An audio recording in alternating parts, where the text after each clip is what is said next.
নমস্কার বন্ধুরা, আপনাদের সঙ্গে আছি আমি অর্পিতা। সঙ্গে অর্পিতা পরিবারের সাথে যুক্ত হওয়ার জন্য আপনাদের সকলকে জানাই আন্তরিক ধন্যবাদ। আমার চ্যানেলটি যদি এখনো সাবস্ক্রাইব না করে থাকেন, তাহলে অবশ্যই সাবস্ক্রাইব করে দিন। Child psychology related baby care tips পাওয়ার জন্য আর সাবস্ক্রাইবের পাশে থাকা বেল আইকনটি কিন্তু প্রেস করতে একদম ভুলবেন না। তাহলে আমার আপলোড করা সমস্ত ভিডিওর নোটিফিকেশন আপনারা সাথে সাথে পেয়ে যাবেন। তো বন্ধুরা, চলে আসি আজকের আলোচনায়। আজকের আলোচনার বিষয় হচ্ছে, আপনি আপনার বাচ্চাকে বকাঝকা করে খুব গিল্টি ফিল করছেন, খুব অপরাধ বোধ হচ্ছে। আমার মনে হয় অনেক বাবা মায়ের মধ্যেই, অনেক কেন বলবো, বেশিরভাগ বাবা মায়ের মধ্যেই এই জিনিসটা কিন্তু হয়। বাচ্চা ভুল করে, বাচ্চা ভুল করলে সাথে সাথে আমাদের খুব রাগ হয়ে যায়। আর রাগ হয়ে গিয়ে আমরা বাচ্চাকে বকাঝকা, মারধর এগুলো কিন্তু আমরা করেই থাকি। আর করার ঠিক পরেই বাচ্চাটি তো আমাদেরই, তারপরে কিন্তু ভীষণ একটা গিল্টি ফিল হয়, আহারে ওইটুকু বাচ্চাকে মেরে মেরে মারলাম, আমি এইটুকু ভাবতে পারলাম না। এরকম ভাবে আমাদের বাবা মায়েদের মধ্যে কিন্তু ভীষণ একটা গিল্টি ফিল কাজ করতে থাকে। তো আসুন জেনে নিই, এই গিল্টি ফিলটা আমাদের মধ্যে কেন হয়, আর আমরা এটাকে কিভাবে ওভারকাম করব, আর এটা যাতে না হয় সেটার জন্যই বা আমরা কি করব। পুরো আলোচনাটা মন দিয়ে শুনুন। শেষে আপনাদের জন্য থাকবে একটা ইউজফুল টিপস। তো সেটা জানার জন্য পুরো আলোচনাটা একটুও স্কিপ না করে শুরু থেকে শেষ পর্যন্ত মন দিয়ে শুনুন।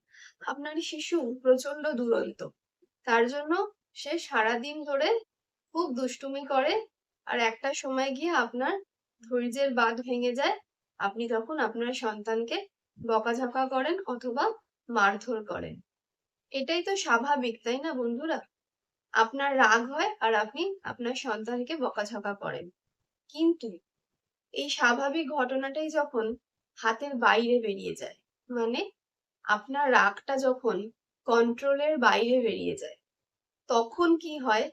তখন সেই রাগটাকে আপনি আর কন্ট্রোল করতে পারেন না, শিশুকে এক্সেসিভ ভাবে বকাঝকা বা মারধর করেন। আর সেই জিনিসটাই হয়ে যায় বিপদ। সেই জিনিসটাই শিশুর শারীরিক এবং মানসিক বিকাশের ক্ষেত্রে কিন্তু বাধা হয়ে দাঁড়ায়। আর সেই কারণেই বাচ্চার সাথে আপনার কিন্তু একটা দূরত্ব তৈরি হতে পারে। একটা কথা মনে রাখবেন বন্ধুরা, শিশুর ব্রেনের ডেভেলপমেন্ট কিন্তু এখনো কমপ্লিট হয়নি। আর সেই ইনকমপ্লিট ব্রেনের ডেভেলপমেন্টের কারণেই শিশু কিন্তু তার ইমোশনটা, তার আবেগটাকে প্রকাশ করার উপায়টা সঠিকভাবে এখনো শিখে উঠতে পারে। আর যেহেতু সে তার ইমোশনটাকে প্রকাশ করতে পারে না, সেই কারণেই সে কিভাবে তার ইমোশনটা এক্সপ্রেস করতে হয় সেটা জানে না। তাই সে রাগ দেখিয়ে ফেলে, তাই সে জেদ করে ফেলে, তাই সে আপনার সাথে ওই ধরনের আচরণগুলো কিন্তু করে। তো বন্ধুরা, আপনাদের কিন্তু এগুলো একটু বুঝতে হবে যে বাচ্চার ব্রেনের ডেভেলপমেন্ট এখনো কমপ্লিট হয়। তাই বাচ্চার আবেগ নিয়ন্ত্রণ করার পরিবর্তে আপনি যদি এটা বুঝে নিজের আবেগটাকে নিয়ন্ত্রণ করেন, সেটা বোধহয় অনেক বেশি কার্যকরী হবে। তাহলে কি করবেন আপনারা বন্ধুরা? আসুন জেনে নিই স্টেপ বাই স্টেপ। প্রথম পয়েন্টে চলে আসি। যখন আপনার প্রচন্ড রাগ হবে আপনার বাচ্চার ওপর, তখন আপনি প্রথমেই কি করবেন, কি করেন? প্রথমেই বাচ্চার ওপর খুব জোরে একটা রিয়াকশন দেন। হয়তো বাচ্চাকে খুব জোরে চিৎকার করে বকেন, অথবা বাচ্চাকে ধরে পেটান। এই দুটোর মধ্যেই যে কোনো কিছু একটা করেন আপনারা। কিন্তু আমি আজকে বলে দিচ্ছি এই উপায়গুলো, যেগুলো করলে পরে এর দুটোর কোনোটার একটাও হবে না। ধরুন আপনার প্রচন্ড রাগ হলো, আপনার বাচ্চা খুব মানে ভুল একটা কাজ করে ফেলেছে, যার জন্য আপনি খুব রেগে গেছেন। তাহলে প্রথমেই আপনি কি করবেন? প্রথমেই যেটা করবেন, রাগটাকে তো আপনাকে কন্ট্রোল করতে হবে। রাগটা যদি আপনি কন্ট্রোল করতে না পারেন, তাহলে কিন্তু বাচ্চার উপরে ওই ধরনের রিয়াকশন গুলো হবে। প্রথমেই যেটা করবেন সেটা হচ্ছে 5 সেকেন্ড একটু চুপ করে থাকুন, একটু থেমে যান। পজ নিন একটা। থেমে যাওয়ার পরে তারপর ৫ বার কি ৩ বার ডিপ ব্রিদিং করুন। শ্বাস-প্রশ্বাসটা নেয়া ছাড়া এই ডিপ ব্রিদিংটা ৩ বারই করলে যথেষ্ট। ৩ বার আপনি ডিপ ব্রিদিং করুন। দেখবেন আপনার ব্রেনে অক্সিজেনের সাপ্লাইটা অনেক বেড়ে গেছে। আর ব্রেনে অক্সিজেনের সাপ্লাই যদি বেড়ে যায় তাহলে কিন্তু আমাদের রাগটা আস্তে আস্তে কমে যায়। আর যখনই আমাদের রাগটা কমে যাবে বন্ধুরা, তখনই কিন্তু আমরা বাচ্চার ওপর সেই রিঅ্যাকশনটা কিন্তু দিতে পারবো না বা দেব না। তখন আমরা যেটা করব, তখন আমরা বাচ্চাকে জিনিসটা বুঝিয়ে বলবো। বাচ্চা কোনো ভুল করলে বাচ্চাকে সাথে সাথে না মেরে না বকে বাচ্চাকে জিনিসটাকে বোঝানোর দিকে কিন্তু আমরা যাব। তাহলে আপনারা বাবা মায়েরা এটা কিন্তু করতেই পারেন। ৫ সেকেন্ড পজ নিয়ে একটা ডিপ ব্রিদিং এক্সারসাইজ করে আপনার রাগটাকে কন্ট্রোল করতে পারেন। সেকেন্ড পয়েন্টে চলে আসি। ধরুন প্রচন্ড রেগে গেলেন, এটা আরেকটা উপায় আমি বলছি। তখন আপনি কি করবেন? তখন আপনি যেটা করতে পারেন, চোখে মুখে জলের ঝাপটা দিতে পারেন। ভালো করে একটুখানি বসুন, বসে চোখে মুখে জলের ঝাপটা দিন। আর সেই জায়গা যেখানে আপনার বাচ্চা বদমাইশিটা করেছে, সেই জায়গাটা আপনি কিছুক্ষণের জন্য ত্যাগ করুন। অন্য ঘরে চলে যান, অন্য জায়গায় শিফট করে যান, যাতে আপনার চোখের সামনে আপনার বাচ্চা না থাকে।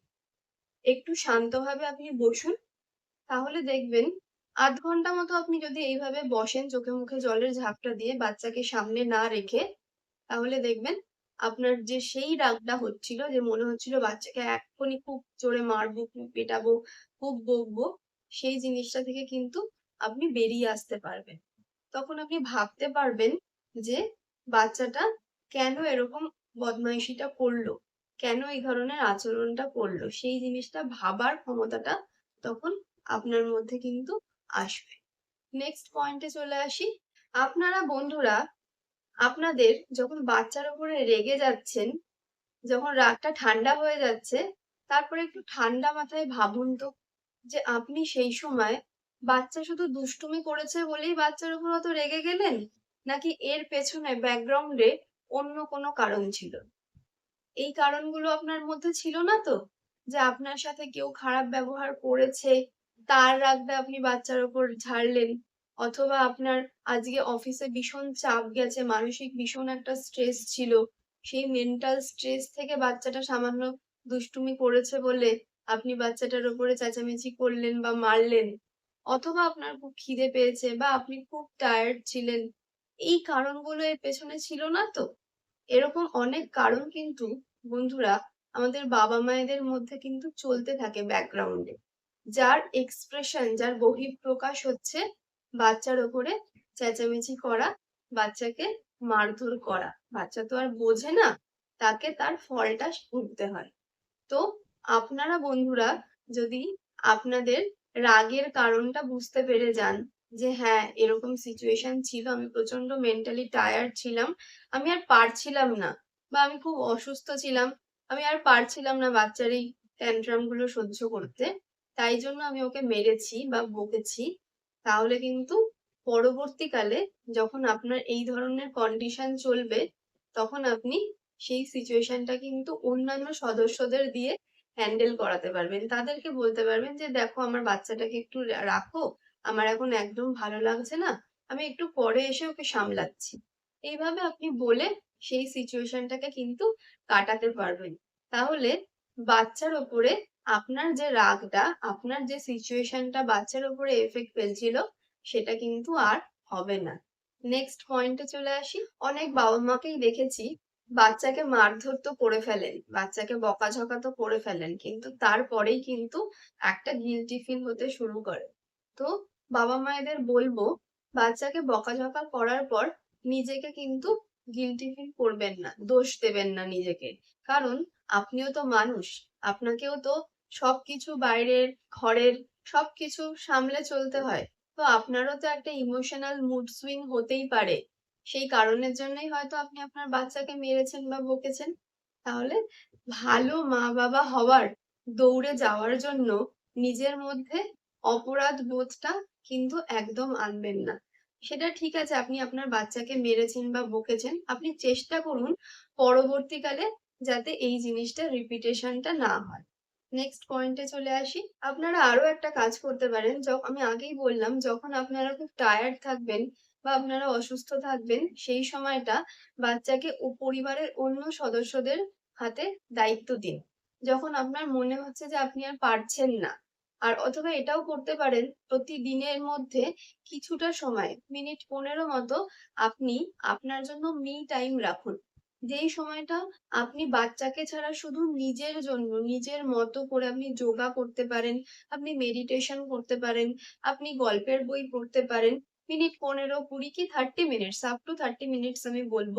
সেই সময়টা আপনারা একটু মা-বাবারা নিজেদের মতো করে কাটান। তাহলে কি হবে?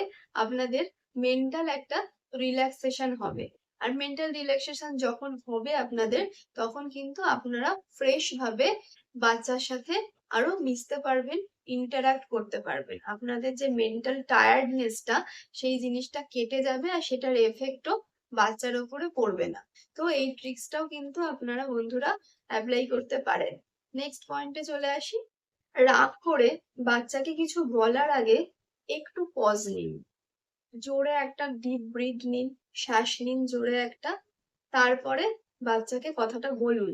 তাহলে দেখবেন সেই কথাটা অনেকটা কন্ট্রোলড ওয়েতে বেরোবে।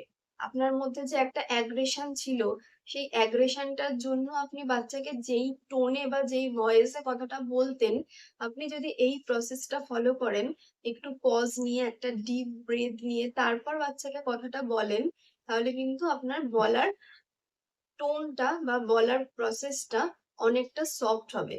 যেটার জন্য বাচ্চা কিন্তু ততটা বাচ্চার খারাপ লাগবে না বা বাচ্চা ততটা ভয় পাবে না।